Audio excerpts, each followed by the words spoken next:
Thank you very much, Madam President. I beg to move that a bill entitled An Act to Provide for the Service of Trinidad and Tobago for the financial year ending the 30th of September 2023 be now read a second time. Now, Madam President, the bill before the Senate has 3 clauses in a schedule.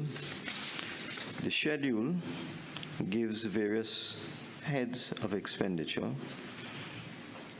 and the amounts to be appropriated to these heads, ranging from head 01, which is the President, to head 82, which is the Ministry of Digital Transformation. Now, the amount to be appropriated is $48 billion,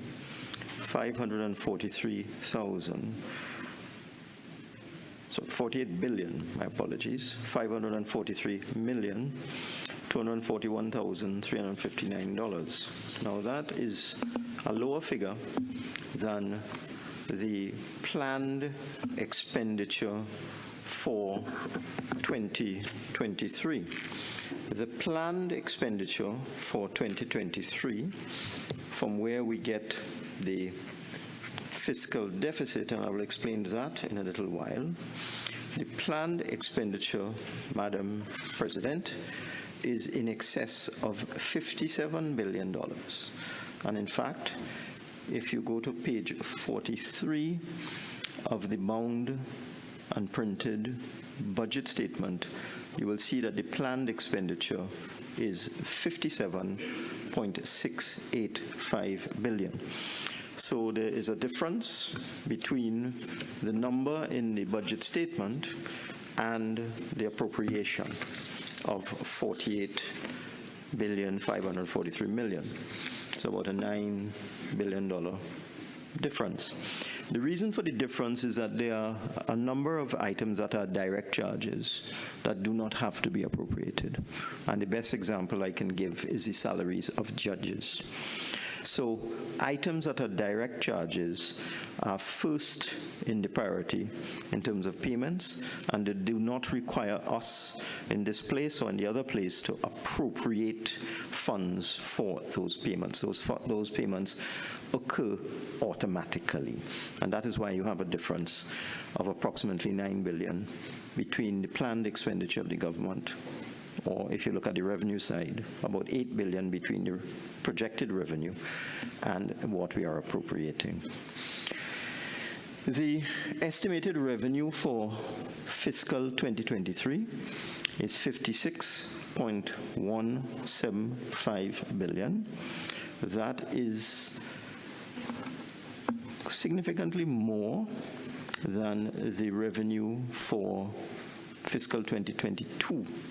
The revenue for fiscal 2022 was in the vicinity of $51.5 billion. So we're looking at just over $4.5 billion more in fiscal 2023. The reason for that is that we are using a higher oil price and a higher natural gas price to inform our calculations for the revenue estimates for 2023. I'd like now to go to some information I requested from the Ministry of Energy and Energy Industries, and I had asked them to give me details of the actual weighted average local crude oil prices in Trinidad and Tobago, and just for reference, I limited it to the period January to August 2022, where I was aware that we had data. I also asked for what is called the netback price of gas, which is the price that is used for calculating revenue. And just for the information of honorable senators, the average price of local crude, and we get crude from all sorts of sources. The Galeota crude is by far the most valuable, and you get the highest price for that. and then different crudes attract different prices. The local, what they call MOLO crude, which is derived or is produced or developed by Heritage, is actually fetching an excellent price on the world market. So the weighted average local crude price for January of 22 was $82.73 US per barrel. In February, it was $92.57. In March, it was $109.96. In April, $104.52. In May, $109.55. In June, $117.80. These are averages for the month. July, $101.35. August, $96.60. The weighted average for this period I just called out there, January to August, was $102.06 per barrel. So that's what we got for our crude. In contrast, the weighted average for West Texas Intermediate, which used to be a benchmark for Trinidad and Tobago but is no longer the benchmark, was $100.38 for the same period. And Brent, which is a better benchmark for us, was an average of $104.01. So our local crude, on average, fetched about $2 below the price of Brent and about $2 above the price of West Texas Intermediate. So that for benchmarking purposes, I think it's safe to take an average between WTI and Brent in terms of forecasting. With respect to natural gas, the netback price in January 22, let's use country weighted gas price, is a better measure. In January, it was $5.86. In February, it was $7.29. March, $7.29. This is per MMBTU, US dollars. April, $8.41 per MMBTU. March, $6.70 per MMBTU. June, $5.88. July, $6.45. August, $7.39. And in September, also quite high. So for the January to August period, the country weighted gas price was $6.85 per MMBTU. Now, these numbers are important because the 2022 budget was predicated on a gas price of an oil price of $65 per barrel and a gas price of $3.75 per MMBTU. As honorable members will realize, the gas price that we actually realized was close to $3 more per MMBTU than we did our estimates. And the oil price was $35 more. So we estimated at 65, and it came in at 100 or a little over 100, 102 actually, $37 more. And we estimated at 375, and it came in at well over $6. If one looks at the prices today, the Henry Hub price of gas is $6.66, and the Brent crude oil price is $93.01. And earlier this week, Brent almost hit $99.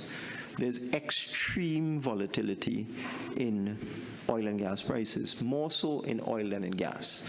Gas has been fairly stable for the last several months at somewhere between $6-7 per MMBTU.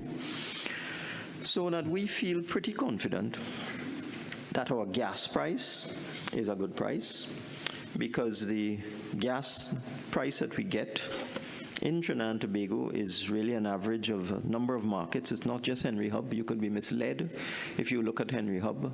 It could confuse you, because Henry Hub is an anachronistic measure. There used to be something called Lake Charles, which no longer used.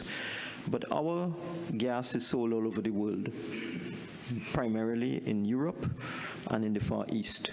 And there is a European benchmark, and there's an Asian benchmark for gas.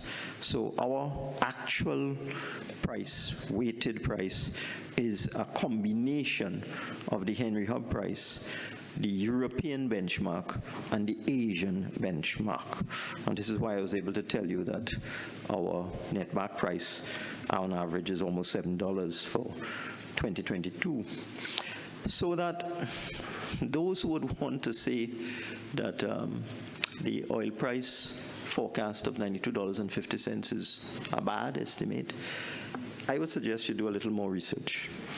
Because when we arrived at the $92.50, we consulted with the U.S. Energy Information.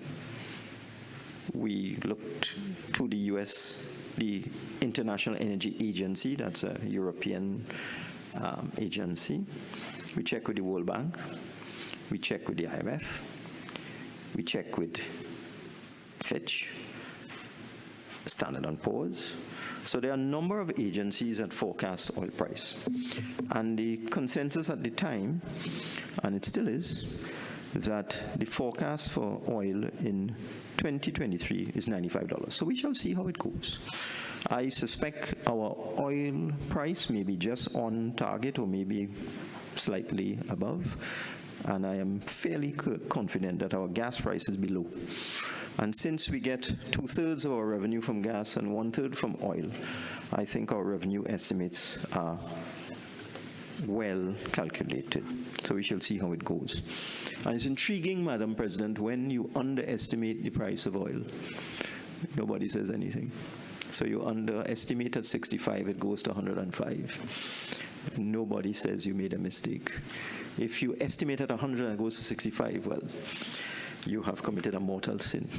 So we have been using a lot of international agencies to advise us on the way forward. So the revenue estimate of $56.175 billion is based on a conservative forecast for oil production and a conservative forecast for gas production.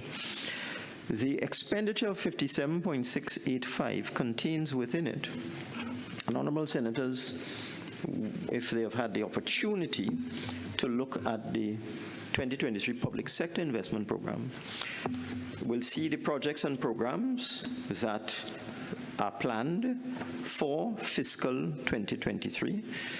There's a lot of emphasis in this year on infrastructure.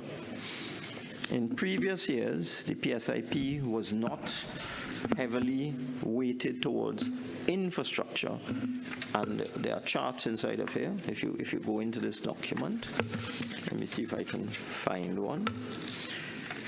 There's a pie chart in the PSIP document on page 27 that gives you an understanding of the public sector investment program for 2023. And there are 5 thematic areas. One of them is building globally competitive business. The other is improving productivity through quality infrastructure and transportation. A third one is placing the environment at the center of social and economic development. Fourth, delivering good governance and service. And fifth, putting people first. And when you look at the spread of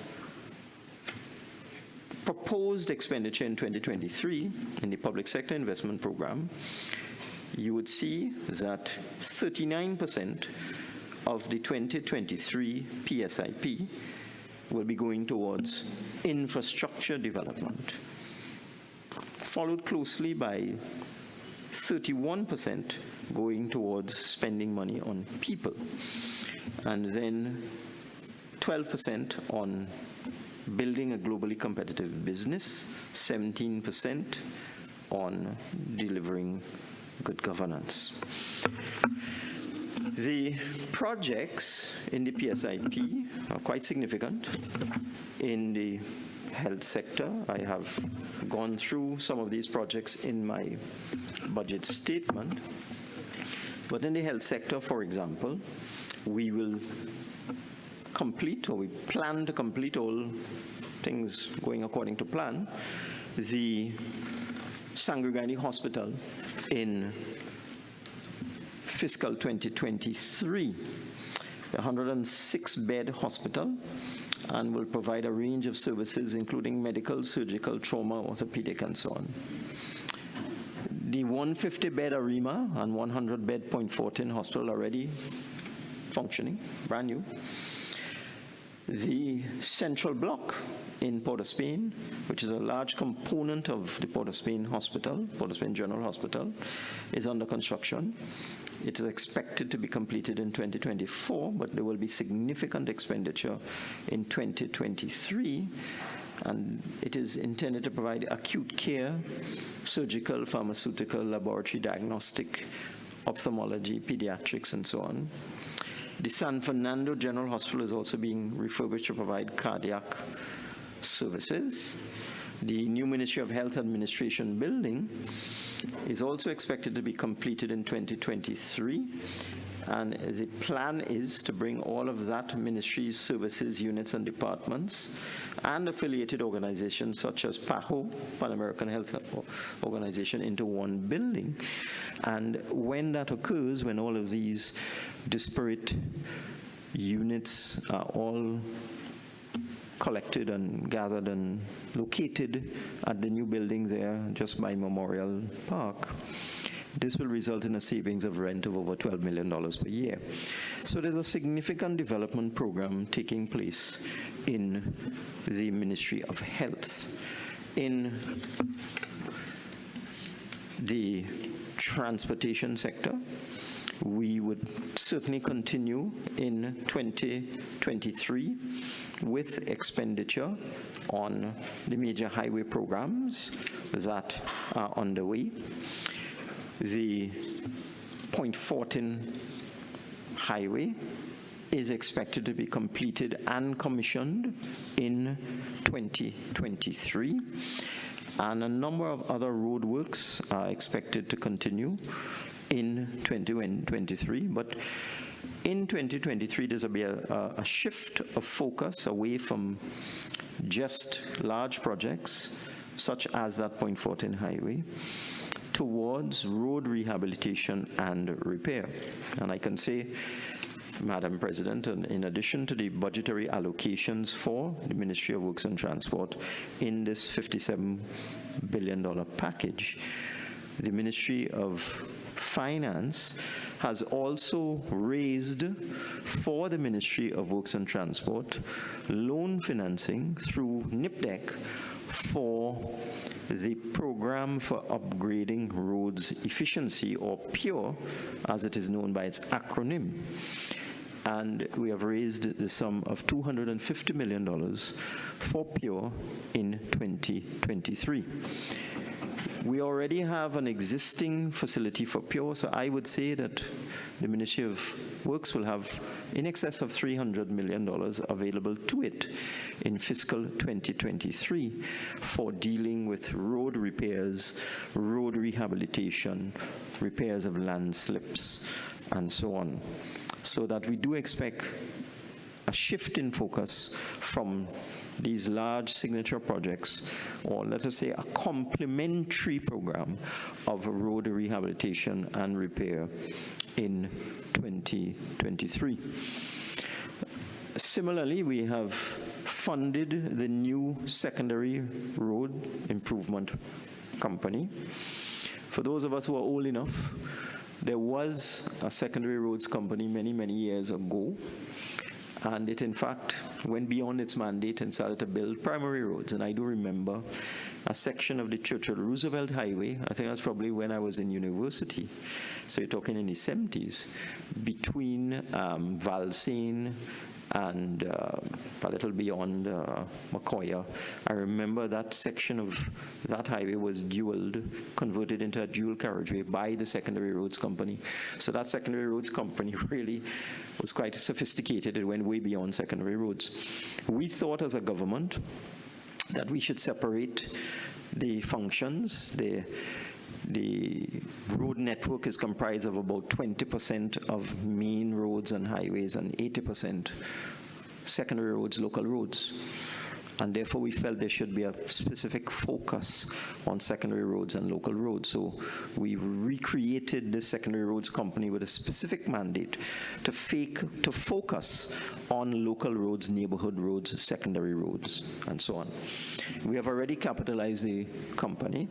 In the last fiscal year, the Ministry of Finance was able to produce checks totaling $100 million, which we have sent to the Secondary Roads Company, which has a board and is now in the process of building out its organization, hiring a CEO and that sort of thing.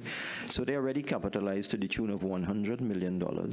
And in this package, in this appropriation, we have also included a further $100 million for that Secondary Roads Company. So that Secondary Roads Company goes into 2023 well-funded with financing available to it of $200 million. So when you take the $200 million for the Secondary Roads Company, the $250 million for PURE, and in addition to the $250 million for PURE, the Ministry of Works has been given capital appropriation in the Consolidated Fund and in the Infrastructure Development Fund in excess of $1 billion.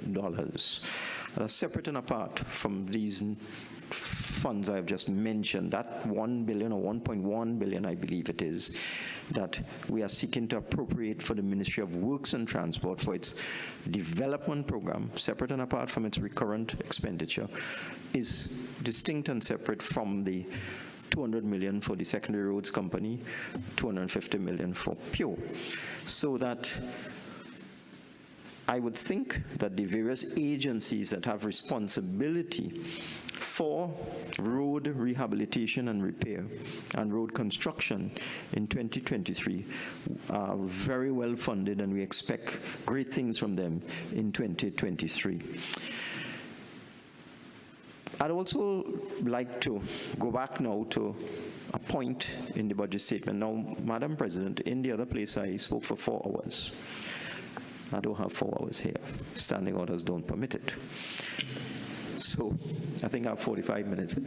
Yes, you have 45 minutes. You actually will finish 46 seconds after 11 a.m. It's now 10:37. Fine. So I have about 20 minutes. Thank you. So it's impossible to repeat the 4-hour budget statement. So what I'd like to do instead is to focus on certain important areas. As I have just begun, I've explained the sort of oil and gas prices we got in 22 and explained the process whereby we have estimated our revenue in 2023. I also highlighted some aspects of our development program, but it is all there in this document. There's also a separate Tobago public sector investment program, and there's a medium-term framework as well. So I would urge members to take a look at that. I also want to look at the fiscal measures, because in this budget, and I understand, I've been around a while. This is not my first rodeo, Madam President. That within the fiscal measures, we have, how many of them do we have? We have 23, and they are contained on pages 44 to 50 of the budget statement. If I am going to be dispassionate about it, of the 23 fiscal measures, 2 involve the increase in fines for certain things that I think no one, or 3 actually, no one would want to contradict that these are matters that we as a country must pay attention to. Illegal quarrying, the theft of old metal, and the theft of timber from state plantations. So those are fiscal measures 10, 11, and 12, where we are seeking to increase the fine for illegal timbering. the fine for illegal quarrying, and also to see whether we could improve the legislation with respect to illegal quarrying. I mean, this is a little bit of complex law, so we'll be depending on the Attorney General to guide us to see whether we can levy and forfeit equipment found on site at illegal quarries. That is quite a complex area of law, and the persons who do this have been quite successful in the courts to date, utilizing various loopholes and weaknesses in the existing legislation. So we'll see if we can improve the law so that we can get rid of those loopholes that allow persons to engage in illegal quarrying and then somehow escape a penalty. There's also in the budget a reference, in the fiscal measures, a reference to giant African snail and other pests. And then we speak to increases in the price of the tickets for the air bridge and the sea bridge. And then the 23rd measure is fuel prices. So all of the other measures are benefits. And somehow in the discourse on this 2023 budget, all of the benefits that are in the budget seem to have been clouded by a lot of contentious debate. So I think it is important that I highlight, for those who wish to know, what are the beneficial fiscal measures within this budget. I've made the point about the PSIP, the development program, the capital expenditure program, and I want to point out that in fiscal 2023, we're being quite optimistic. We have a capital development program of some $6.2 billion, $6.16 billion, somewhere around there. If one looks at the actual expenditure in the public sector investment program in fiscal 22, it's less than $4 billion. It's 3.7 or some number like that is the latest estimate I got from the budget division. Let's say 3.6. So the expenditure on construction projects and other developmental projects and programs in fiscal 22 was 3.6 billion, more or less. We are putting into this budget a capital program of 6.2 billion. So you're looking at a difference there of 2.6 billion. So we do hope as that ministries, ministers will, burn the midnight oil, as it were, and will address themselves to our development program, because that is where you stimulate economic activity, that is where you create jobs, that is where you create income for persons. So we have a very ambitious development program in 2023, and I certainly hope that it will be realized. Certainly from the perspective of the Ministry of Finance, we will be pushing all ministries to utilize all the funding in the 2023 development program, which, as I said, is very significant. But in terms of the fiscal measures, one of the first measures is increasing the personal income tax allowance from $84,000 a year to $90,000 a year. Now, we looked at this. You have to be very careful with this measure, very, very careful, because the number of people you're dealing with is at least 300,000. When we did the measure increasing the personal allowance from $6,000 a month to $7,000 a month, in other words, from $72,000 a year to $84,000 a year. And that is from a previous uplift from $60,000 a year to $72,000 a year. So this is now the third incarnation of the increase in the personal income tax allowance from $5,000 a month to $6,000 a month, $7,000 a month, now $7,500. You have to be very careful with this, because when we were doing the increase from $6,000 a month to $7,000 a month, the information we got from the Board of Inland Revenue is that you're dealing with 300,000 persons at least within the taxpayer group, and the taxpayer group is just over 600,000. So you're looking at half of the persons who are in the PAYE system and pay tax. So if you do the maths, let's say we had increased the personal allowance from 84 to 96. Let's say for argument's sake, we decided this year we'll increase it from $7,000 a month to $8,000 a month, so that everybody earning $8,000 or less would be exempt from personal income tax. When you multiply that by the 300,000, and it's actually more, because the 300,000 is the cutoff at 7,000. So as you go up, more people are coming into the loop. But let's use the 300,000. You take that 300,000, and you're giving people an additional allowance of $12,000 a year. The loss of revenue is $900 million. $900 million. So as a government, we have to be very, very careful. So that is why we settled on 7,005, which still incurs a loss of tax revenue of $450 million. Now, the theory behind an increase in allowance is effectively a lowering of the effective tax rate, because as you raise the allowance, the effective tax rate, which is what, if you take the person's total income and you see what proportion of their income is actually paid in tax, you get the effective tax rate.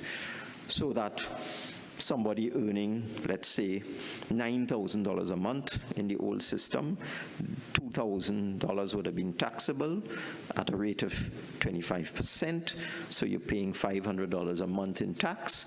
And if you look at that in terms of your income of $9,000 a month, then you see your effective tax rate is just about 5 or 6%. Okay? So one has to be very, very careful with these things, because it's huge sums of money you're talking about. But the theory behind increasing the personal allowance and reducing the effective tax rate is that you're putting more disposable income into the hands of consumers, which you expect them to spend, and therefore the multiplier effect comes into play. So you expect that you give up $450 million in revenue, but you expect that the effect on GDP could be as much as double that. But this is all theory. You know, you have to see how these things work out in practice. So we decided to be a little careful with this one, and this is why we went from 7,000 to 7,005, but it's still significant. It's still putting $1,500 a year extra into the pockets of taxpayers at the lowest level of the tax band. So that's one of the first things we did. The second one, I think the jury is out on whether this is a benefit or not, but we think it is, and most people think it is. We increased the threshold for VAT registration from 500,000 to 600,000, because many small and medium enterprises, well, small enterprises would be a $600,000 one. They don't have the discipline to keep the accounts, to file the VAT returns, to do everything that is required to be in complete compliance with the Value Added Tax Act. So, and in any event, how much VAT you're talking about?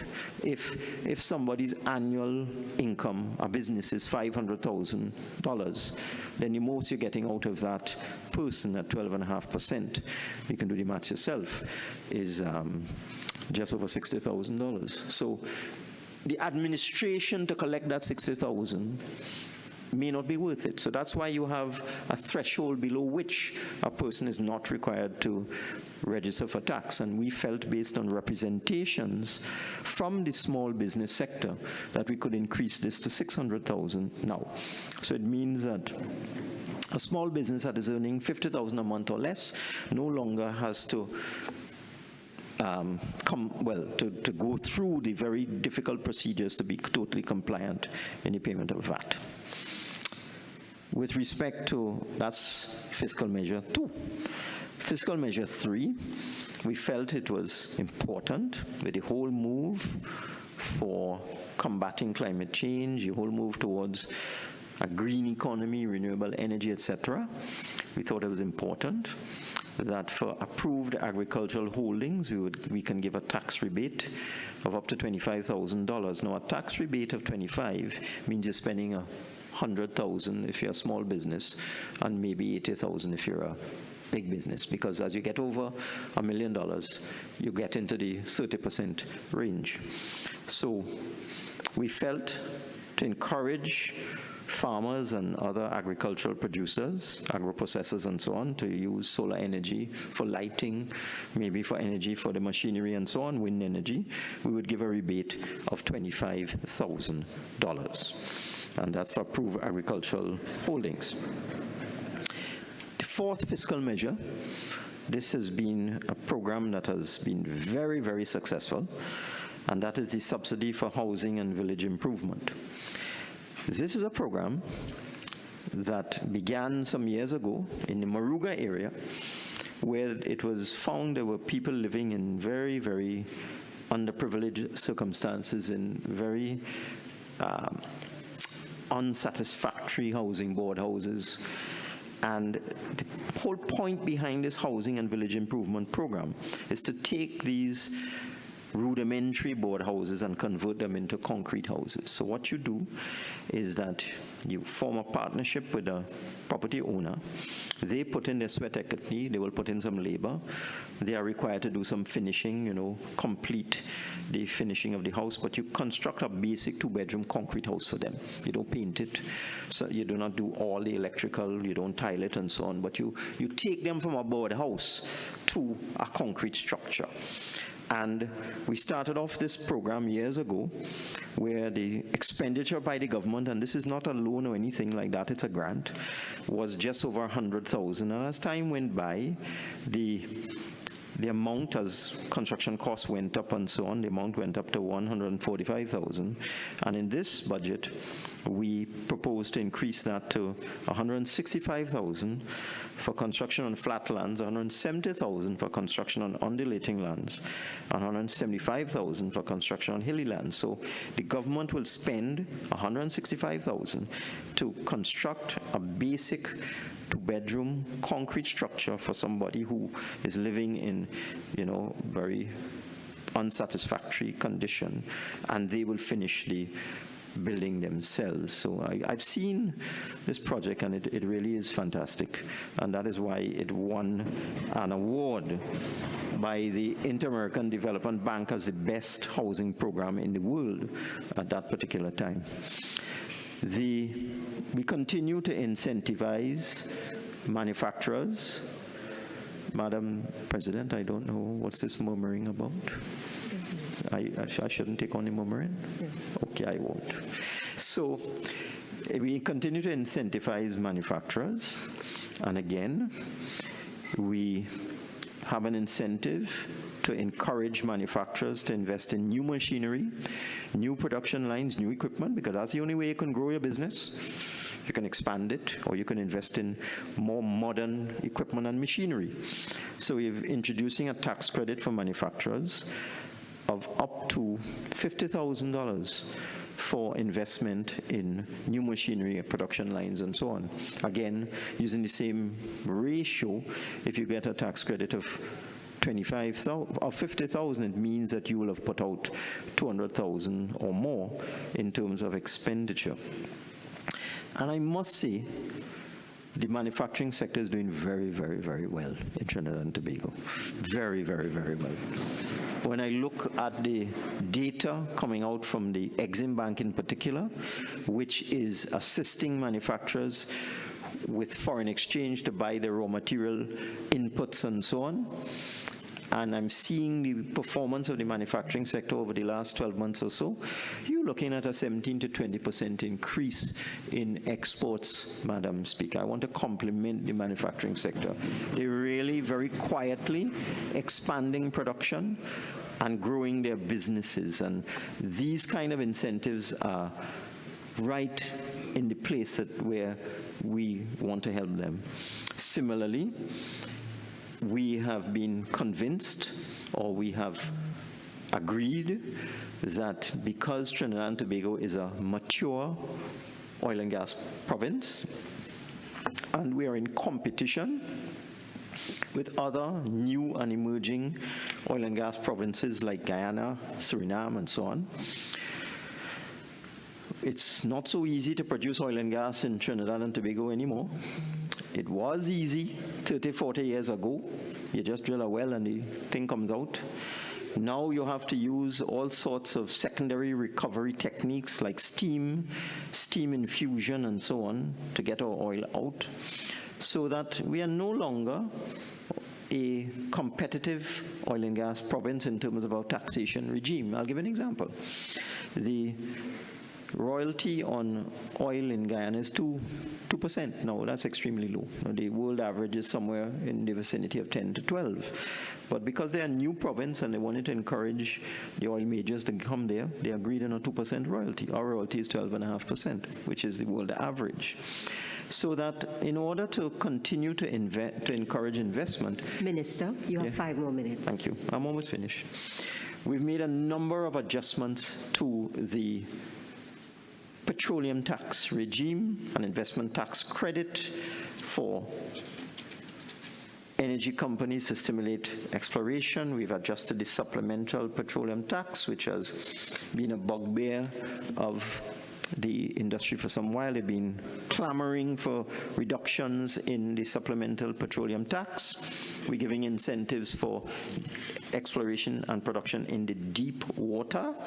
Another very important feature of the budget, which was lost in the noise, is the fact that we intend to introduce a tax amnesty from November the 14th, 2022 to February the 17th. And the purpose of this, Madam President, is that many businesses have come to us and told us that they were so damaged by COVID that they simply couldn't pay their taxes.